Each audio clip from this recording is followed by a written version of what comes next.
నేను 18 గంటలు పనిచేస్తుంటే మా ఆఫీసర్లు చెమటలు వచ్చి అమ్మో వద్దురా బాబు ఈ సీఎం రివ్యూలు అని చెప్పేసి పారిపోతున్నారు అని అన్నారు.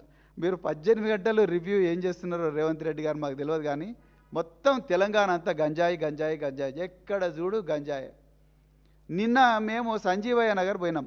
సంజీవయ్య నగర్ పోతే రాత్రి 11 గంటలకు ఒక యువకుని కత్తులతోని పొడవడానికి ప్లాన్ చేస్తుంటారు.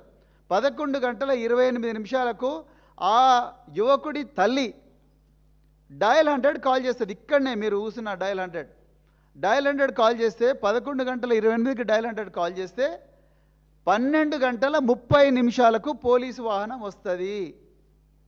అయ్యా రేవంత్ రెడ్డి గారు, ఇది మీ పాలనలో జరుగుతున్నది, మీరే హోంమంత్రి రాష్ట్రానికి. 11:28 కాల్ వస్తే 12:30కి పోలీసు వాహనం పోతే అప్పటికి యువకుడు 8 కత్తిపోట్లు చచ్చిపోయాడు. అందరు గంజాయి దాగున్నారు.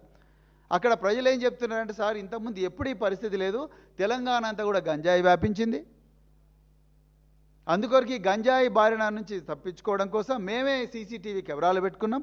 వీళ్ళు గంజాయి తాగిన వాళ్ళందరూ అటు సీసీటీవీ కెమెరాలను ధ్వంసం చేస్తున్నారు, మా అమ్మాయిలను చెడాయిస్తున్నారు అని చెప్తా ఉన్నారు. లైక్ చేయండి, షేర్ చేయండి, సబ్స్క్రైబ్ చేయండి. మరిన్ని వీడియోల కోసం బెల్ సింబల్ పై క్లిక్ చేయండి.